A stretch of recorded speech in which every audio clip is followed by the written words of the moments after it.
The following was recorded in front of a live studio audience at the Studio 21 Podcast Cafe. This is the United Podcast Network.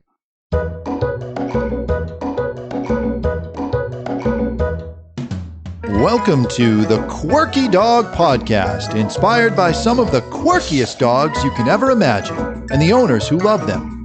This podcast is brought to you by the quirky couple themselves, Scott and Jess Williams. Their aim is to educate and entertain. Here's Scott and Jess.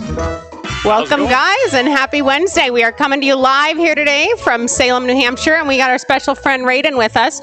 He wants to be a part of the pig squeaking. Here we go. We're going to start with the quirky tip of the day. He loves his little pig here. He can have it over here. So he is an Old English Bulldog, and today is going to be a whole podcast, no BS about Bulldogs, because we have trained quite a few Bulldogs over the years, and this Old English breed this is only the second time we've ever encountered it, and it's my favorite type of Bulldog. So the quirky tip of the day is what makes up an Old English Bulldog, and my notes are on my phone today because we're a little bit short on time. So half of the Old English Bulldog is actually an English Bulldog, and then it's combined with an American Pit Bull Terrier, an American Bulldog, and a Bull Mastiff. So they range anywhere. He's a male. He's going to be probably 60 to 80 pounds, and females are 50 to 70 pounds. But he is just a bundle of joy. Yeah, I was surprised he didn't have any Border Collie in him, because that blaze, if you look at the front of his face there, he looks that's just all like, Border Collie. He looked just like a split face. All right, so we are going to delve deep into the Bulldog stuff. A few other points of business. You guys should be getting all of your Quirky Dog apparel. If it is arriving, put it on Instagram, hashtag the Quirky Dog Podcast, and then also the House of Epicurus is where I ordered it from. So if you want to look them up, they're a company out of Tampa, Florida, and you can give them a quick Facebook review or a quick Google review if you have time, because I think the quality's great, and the whole process has just been so much fun for us, huh? It's been a joy. It's really been a pleasure. All right, tell them how much of a joy Raiden's been. Yeah, his name's Raiden. Yeah. And how old is he? He's 4 months, just under 5 months. So right now, what I'm trying to do is talk to Scott about if we refund for the training and we purchase him, how much money we have to put forward. We're having that discussion right now. Not much. But he's so cute, and now he saw the cheese. So he is with us for some training because the owner had another Bulldog with some aggression. Yeah, he doesn't have any behavioral issues really, other than he's just a rambunctious puppy. But the owner previously had a Bulldog rescue that had aggression issues, and she had a lot of trouble with, so she wants to get this guy off on the right foot, which I thought was a good idea. He's very smart, he has a great temperament, he's happy, social, just needs to learn some rules and some manners, and he'll be on his way. And he got to come today, and he got to meet all kinds of people and be on the set, and he's having a good experience out. So let's talk about the aggression first and foremost, because our history with Bulldogs, I would say we mostly run into either dog aggression or sometimes even some human aggression. I see more human than dog. Yeah, more human aggression than dog. Yeah, and what would you say? I think we've done probably, a dozen Bulldogs together? Easily. And easily. You did a few, another half dozen in California, another dozen in California maybe? Yeah. And it's pretty much always the same story. And it's funny, on the way here, we were looking at definitions and everything, and they say dominant, protective, everything else. Alert. Yeah. And Scott's like, well, from the training perspective, if you want to hear what we really mean by that, that means, reactive to the house, protective of the neighborhood, all this stuff. So you want to be conscious if you are going to have a Bulldog in your family, to socialize them really well. And if they do have any of this innate genetic kind of guarding behavior that you may see with some Bulldogs, you don't necessarily want to foster that, because when a dog like this, gets to be 80 pounds and has some aggression, it can go south pretty quick. Yeah, I mean, he's a real cute puppy. He's very smart. He'll make a great companion animal with some good training.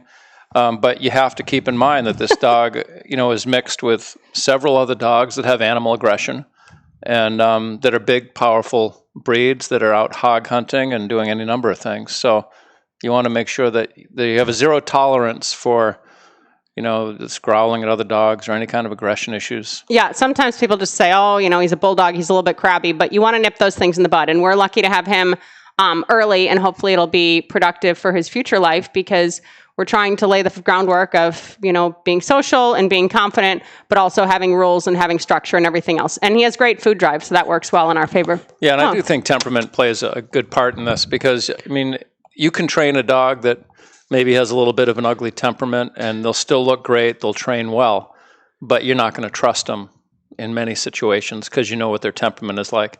So that temperament plays a big part. And like I said with this guy earlier, just a great temperament, very social, happy, not a sharp dog, doesn't have any But with that said, we always do this exercise, stepping on the leash, we call it. I don't know, whatever the official term is for that, but it's kind of an anxiety behavior modification exercise that we came up with. And the other night, after we worked him, I stepped on his leash for, 20 minutes? And he was just like stubborn. He was fine. He wasn't fighting me, but he wasn't going to just lay down and rest at my feet. He was like really holding his ground and crabby and had his head. So, yes, he has a great temperament, but they are bred with a certain level of stubbornness. Yeah. Rightfully sure. so. Let me have his toys because he's chewing on my finger. All right. Pick your battles. Yeah. Pick your battles. So this is not necessarily like a sales pitch that you guys should look into getting an Old English Bulldog for yourselves. Absolutely not. This honestly is too much of a breed for us even at this point. He likes the cigars. He wanted Jonathan's downstairs too. He's meant to be here. So just so you guys are aware of this breed specifically, it's spelled like dog with an E. So it's a little bit different than the regular Bulldog. And I think they even put an E at the end of old. They like really spice up the way they spell it. But it's a UKC recognized breed. Oh, he's excited about the cigar now. Can I have the cheese? Pretty recent. I guess it was put together in the 70s. Yeah, so it's a UKC breed. And their life expectancy is anywhere from 9 to 14, which is pretty good. But yeah, it was a breed that was recognized starting in like 2014. So their life expectancy is a little bit better than the regular English Bulldog. A regular, like full English Bulldog only has a life expectancy of 8 to 10. And there was actually a study done back in 2004 for the English Bulldog specifically that on an average of 180 Bulldogs, the average lifespan was only 6 years and 3 months. So they do have a lot of health issues and they can have a shorter lifespan, and you need to be conscious of that. Well, the nice thing about this mix is that you get the longer muzzle, so you're going to have less problems with the breathing issues and all that kind of stuff. And I think if we look at his muzzle here, he doesn't even have the big underbite, like No, he has a much nicer bite than anything else. Yeah. But if you're going to get, these dogs are a little bit more specific, and they're for people. You read that they were even trying to mix this breed back into the English Bulldog to make them healthier, right? That was part of the long-term goal of this specific breed. It's a controversial thing they've done, with many dogs, but breeding an outcross into it to strengthen up the breed again. Because the regular English Bulldogs, you guys, we're not meaning to be harsh on them, but they aren't very healthy. Well, they have a lot of breeding on their own. Yeah, there's a lot of help that comes from the breeding process, the birthing process. Even on the way here, you were reading that the puppies have to be helped to nurse. They don't necessarily just come out of the womb nursing. Yeah, they're hand fed. I have a friend that was an English Bulldog breeder, and there was actually a mobile, what was it called? Like an ultrasound. Ultrasound. Yeah. A guy that drove around at a table with a hole in it, so you put the pregnant dog on top of the table and he'd come underneath with the ultrasound. So there's a lot of care that goes, they need a lot of special attention. Yeah, there's a ton of prep. A big thing with them is aspiration pneumonia. We had a puppy a few years back that had that. That's a very common issue that the English Bulldog themselves can have, not as much as this mix. Aggression, we talked about, that can be something that, is genetic or a little bit built up because they look tougher and braver and people are kind of, skipping behind trees and stuff when they see them. And it could be their environment that builds them up a little bit. And then the cherry eye you were mentioning, that's a big one. A lot of the bull breeds get the cherry eye. It's just like this big red bump in the inside of their eye, which is not a catastrophe, but it requires a small surgery if you want to get that fixed. I've seen that quite a bit. Another huge one, and probably our favorite English Bulldog of all time, which we had boarded and seen a lot over the years, are allergies. They have a ton of allergies, and it can be skin allergies with, infections getting in between their folds, whether they be on their face or elsewhere in their body, because they kind of do develop more of this Shar-Pei kind of look after a while with all the folds in their skin and their loose skin. That can turn into ear infections too. Oh yeah, that was another big one. He had a lot of ear infections. So I would say if you are experiencing, I think he sees himself, if you are experiencing allergies with your Bulldog specifically, but really any dog, the first thing that we would recommend looking at is diet. And that's something that it's easy to exclude, and they'll talk about the elimination diet and everything else. But our personal advice would be to look at a raw diet, because a lot of times a lot of skin stuff and a lot of infections and a lot of allergies and all that are just cleared up specifically with diet. So if you are struggling with that, find a way to transition over maybe to the raw diet to see if it helps, because we want to do everything we can to keep these little guys rocking and rolling, and they're all not as healthy and well-tempered as he is. Yeah. Tell them about the Bulldogs and the overheating and what we were talking about on the way here with... Well, we were talking about they can be stubborn, like Jess was saying. She stood on the leash and he didn't want to lay down or even sit down for, a solid half hour. You're just crabby. He'd be happy to sit in my lap. So I would get dogs out in California that were having aggression issues with people and, couldn't put them in a crate. There's any number of... You just can't handle these dogs because they've been... everyone's worked around their attitude for 3 or 4 or 5 years. But the issue there was that it was always so warm that sometimes the length of time it would take to get the dog to calm down and establish a little bit of control, the dog was exhausted and now like hyperventilating. And this is like in 5 minutes if it's Southern California and it's maybe 85 degrees out. So it was always a challenge being able to work the dog effectively and not have any overheating was always a big deal. Yeah, and part of that has to do with their breathing, which we'll get into more of the specifics of all of that after break and what that can look like and why that can be more of a hindrance. But really, it's important to note that when you own a dog like this, you're not going to be going for some 3-mile hike in the summer. That's just not what they're built for. You need to treat them with kind of special gloves. And at the same time, you want to build them up and be able to have them as much dog-like as possible. And I would say this mix, for practicality's sake, is probably a good way to go. The 2 that we've had have both been puppies, and they are strong. Really strong. Like, too much dog for us at this point. They excel at early bite work when you do it. They have great food drive. They're a lot of dog, and they like to retrieve. Yeah, they he's so funny. He, if he's whining and I'm like, Raiden, quiet, he'll be, he goes down to rest. They just have a lot of attitude. I know that's the noise that you make at night. So you need to be aware of that and be thoughtful of that and ask yourself, am I prepared for that? Not necessarily, your best breed with kids, not your first go-to there. What are you looking for in your lifestyle and why? Nicholas was always obsessed with them. And I told him, he has a Yorkie now, but when he called, I was like, it's going to be an expensive puppy. And your annual maintenance is going to be expensive. It's a lifetime of care, and it's a different financial responsibility than you may be used to. So we're going to go to break real quick. When we get back from break, we're going to define brachycephalic. We're doing a little definition spurt here over the next few weeks. We're going to talk to you a little bit more about the Bulldogs and how cute my little boy is. What makes Kranda Beds chew-proof? Only Kranda Beds have a patented design which secures the fabric inside the frame, making it totally inaccessible to jaws and paws. Your dog can't chew the fabric because we've hidden the edges inside the rails. Dogs love Kranda Beds. See why? Kranda Beds come in a variety of custom sizes. You can even add a fleece pad on top for extra coziness. And these beds can be used both indoors and outdoors. But best of all, our beds are easy to clean. Just wipe them off or hose them down.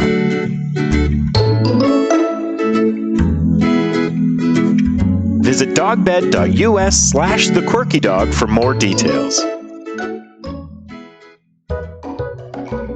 All right, we are back, and Scott is lighting his cigar, and Raiden is excited about this. He thinks this could be a good idea. He's ready to be on the Cigar Authority. So we are going to switch up question of the week for a little bit, and between now and the end of 2020, we are going to do definition of the week. Because there's a lot of words used in the dog world that just sound big and scary, but people should know what they mean. Some of them are important. So this week is brachycephalic. That is the definition, and I will get the spelling correct for you guys in the description. But it just refers to a dog and dog breeds with shortened snouts. So if you heard that story of the pug that the flight attendant a few years ago said, oh, just put it up, in the storage carrier above the seats, it'll be fine. And the dog died on the flight. That's because they're brachycephalic. They don't have as functional as a respiratory tract as a dog that has a normal size muzzle and a normal size snout. Ironic about that story is that the only reason it was able to fit in the overhead was because of the short short muzzle. Made it fit in there perfectly. Oh my God, first puff, and here he goes. So some other breeds that are brachycephalic, Bulldogs are under that category, Boston Terriers, Pekingese, Boxers, Cavalier, King Charles, Lhasa Apsos, everything else. A bunch of dogs go under that category, but you're just looking at that short muzzle right there. So a lot of the time people want to get a Bulldog and then they look at the price point of Bulldogs and they cannot believe how much they actually cost. So with a basic just kind of inquiry online, a Bulldog puppy is going to be anywhere from $1,500 to $4,000. So it's an expensive puppy to buy. I've never heard of one for 15. Yeah. They're usually close to $3,000. $3,000, $3,500. It reminds me of when we fasted the first time and you said, we should write a blog post. If you're a millionaire, you should try fasting. But it's true. Like, you know, well, we were juicing. Oh, yeah. Like I'm sorry. We were juicing. 400 a yeah, week we were in juicing. Fruit. Juice fest. But it's funny because, you know, we did this big thing and we got all geared up for it. And I went to Whole Foods and I bought all this produce. And literally in 3 days, I had spent $300 in produce. We were starving. Scott, same son that I'm talking about that like Bulldogs, actually moved in and did it with us. And we were freaking out of food. So the next stunt, I went to Walmart and I just got all cheap produce and we did it from there. But it's similar with Bulldogs, guys. If you have a lot of money and you're thinking of bringing a Bulldog into your household, make sure you have money to care for it its whole life, because it's not just an upfront cost. Some of these things do pop up, and over time with the breeding, they're having less and less success just living a healthy, normal life. That's why this cross hopefully is going to provide a little more stability and, you know, health to the owner that owns it. But just the English Bulldog in general, you can have a lot of issues there. Make sure you have money for training. Oh, little monkey. Training. Little monkey, you need to be a big boy. And they don't swim well, in case you're wondering. That is true. That is true. These dogs need a life jacket if they're going to be on the water. They're not normal. They are like a bowling ball, you guys. If they're in the water, they're going to sink to the bottom. So you need to be conscious of that and not just test that. There was a kennel, I think we had already talked about it, but in Arizona, that there was a big issue there, and they brought their Bulldog in and said, oh, like, dog can't swim, don't do it. And then they called a couple hours later, and the dog was at the bottom of the pool. That's an uplifting story. Well, you got to be careful. If you want to have a Bulldog, you need to be a little bit thoughtful. I thought of we could these just types leave of it things. at they don't swim well. Well, I don't want it to happen again, and you want to be thoughtful of that. And we normally take the dogs swimming or for baths at the end. So if you go, you're going to have to definitely wear a life preserver, don't you think? My little monkey, he's very excited about your cigar. What are you smoking today? I mean, he's the kind of cigar. It's a Nestor. I don't remember his last name, but I know his first name. And whenever I get one of these, I like it. So he wanted to come and see you. He would do well in a cigar bar. So one He's thing got the face for it. That you want to consider with a puppy like him, he has giant paws. He is going to be a lot of dog, a lot of handling. So he's doing fine just sitting here and hanging out, but this isn't necessarily how they're pre-programmed to come. And even flipping the dog over. The other night we had him out where I was just handling him and flipping him over. And you just want the dog to get used to this kind of stuff, because once he gets to be 80 pounds, it's not going to be as easy peasy on your back or anything else. But if he's being used to being handled this way and being cared for this way, it won't be a big deal. He really likes that cigar. Good boy. Okay, we're going to go like this because you're getting heavy for mommy now. Did we weigh him? Do you know how much he weighs now? I don't. He's got to be 30 pounds anyway, though, huh? Yeah, I mean, he seems like a lot. Yeah. So, how old is he? He's not 5 months yet, is he? No, I think he's just 4. All right, so Scott was mentioning some of these ear infections and these skin infections and everything else. And it's not that we're trying to give a bad name to Bulldogs. We love Bulldogs. They're great. But obviously, any breed that we see, they're going to come in with some behavioral issues or some more extreme issues than anywhere else. All dogs are a pain in the ass. We'll start there. No matter the breed.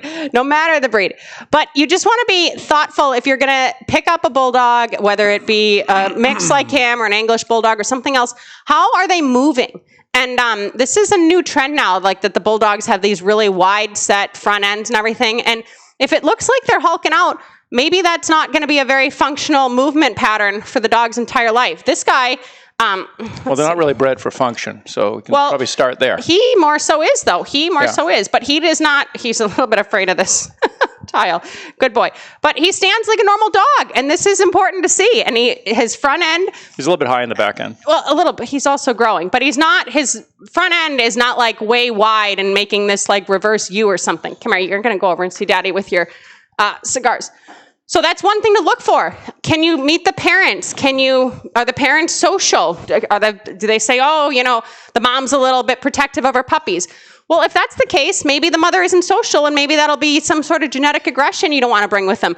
Do they move well? Can they eat normally? Literally, eating with Bulldogs is a big deal. They need to have like raised bowls and be very conscious of the size of their food and everything else. Like, can they eat? Are they choking when they eat? Like, be conscious of these little things, because while they're super cute and maybe they fart and they snore and they act like little couch potatoes, if you have some of these bigger issues, it's a lifelong issue of problems as far as I'm concerned.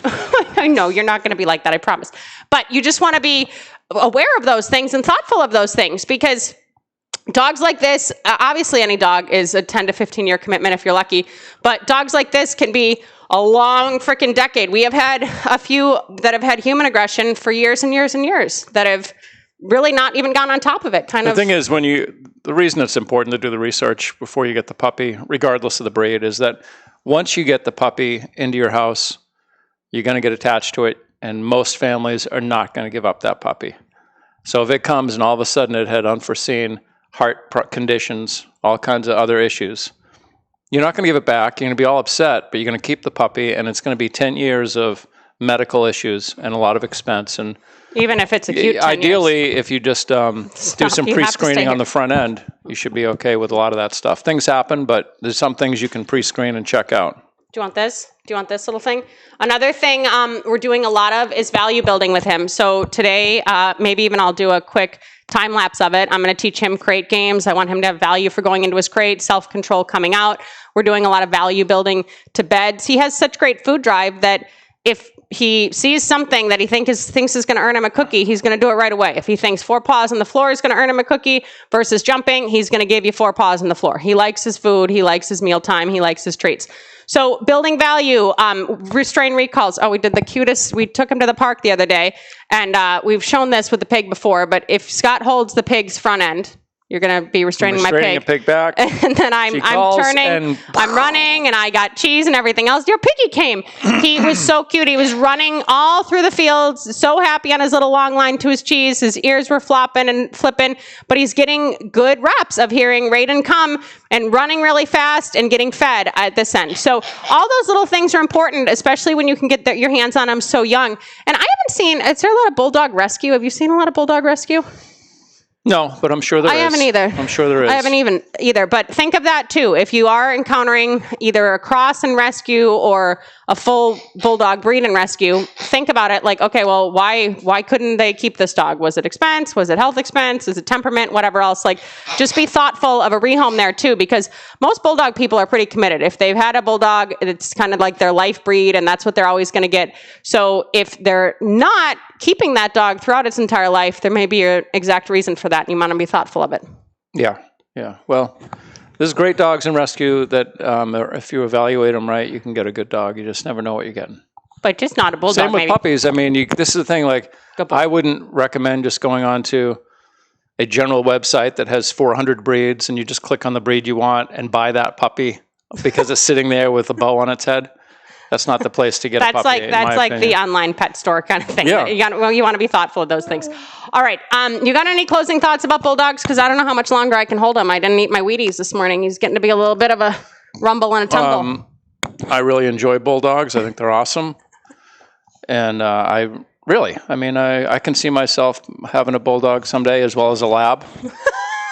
The more we podcast, the more breeds we're adding. This is getting dangerous. No, but they are fun. I think they do settle down a lot better than the herding breeds, the Shepherds and the Malinois. They do have a better off switch. Yeah. He sits like a person on the couch. He puts his butt underneath them and his legs underneath them. And I think like any dog, I mean, if you have some nice training into them and they have a decent temperament, you're home free. You got nothing to worry about. All right, I got to do a quick pitch for my Oprah's favorite things. So from now until the end of the year, every episode, we're going to talk about what our Patreon supporters are going to be able to get, because we are going to do a big raffle for all of our supporters at the end of the year, just like Oprah does when she gives everything away. So the first thing I have as a giveaway, can you open this up? I was wondering what the Oprah connection was here. I always talk about Oprah whenever I can. So we saved a few shirts. We have medium, large, and extra large left. So one of our lucky Patreon winners is going to get their very own teal Quirky Dog shirt, unless they already have one, and then we can swap it out for something else. And next week, we're going to have a very special guest on, Sarah, with the Super Collies. You may have seen her on America's Got Talent and a few other places over the years. So Raiden says thanks for watching. He's a good boy. Keep it quirky, and we'll see you guys next week. You a good boy?